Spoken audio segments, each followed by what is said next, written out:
रहना मेरे राम, मुझ पर कृपा करते रहना।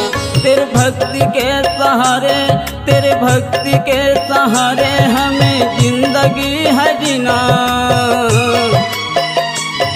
मेरे राम मुझ पर दया करते रहना, मेरे राम मुझ पर कृपा करते रहना।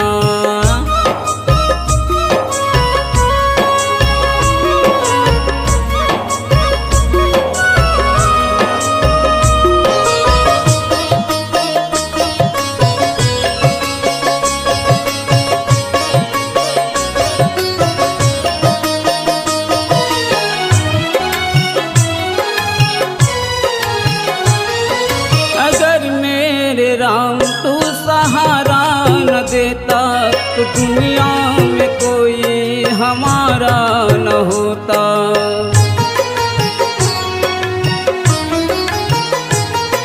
अगर मेरे राम तू सहारा न देता तो दुनिया में कोई हमारा न होता। हमारे होकर पराए बने हैं, गम के आंसुओं को खुद हमें पीने पड़े हैं। हम किसको बताए ये मजबूरियाँ, यह कौन सुनेगा करे फैसला। मेरे राम मुझ पर दया करते रहना, मेरे राम मुझ पर कृपा करते रहना।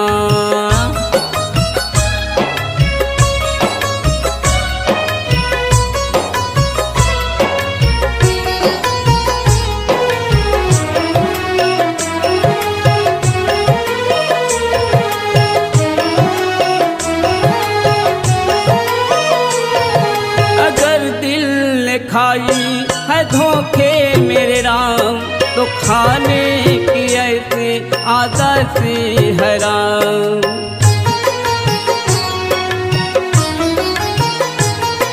अगर दिल ने खाई है धोखे मेरे राम तो खाने की ऐसी आदत सी है राम। हम किसको बताएं ये मजबूरियाँ, यहाँ कौन सुने करे फैसला। उन यादों को दिल से जुदा ही तू रखना, उन यादों को दिल से जुदा ही तू रखना। तकदीर बनाने वाले तूने कमी न की, तकदीर बनाने वाले तूने कमी न की। क्या इस तूफान को इसी वक्त आना था मेरे राम, मेरे परमात्मा। जो मेरी जिंदगी, मेरी खुशियाँ, मेरी अरमान एक शीशे की तरह टूटकर एक पल में बिखर गए, एक पल में बिखर गए। मेरे राम मुझ पर दया करते रहना, मेरे राम मुझ पर कृपा करते रहना।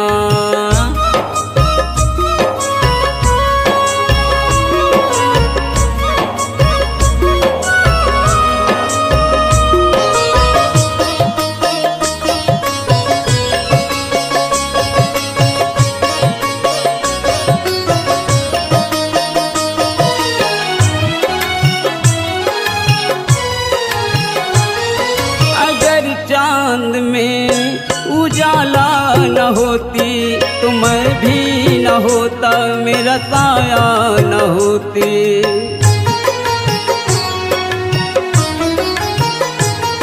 अगर चांद में उजाला न होती तो मैं भी न होता, मेरा साया न होती। उस साये को आकर राहु ने पकड़ा, कितनी तकलीफ से मेरा जीवन है गुजरा। कितनी तकलीफ से मेरा जीवन है गुजरा, कितनी तकलीफ से मेरा जीवन है गुजरा।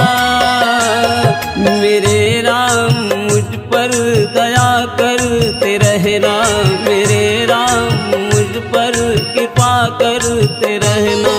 तेरे भक्ति के सहारे, तेरे भक्ति के सहारे हमें जिंदगी है जीना।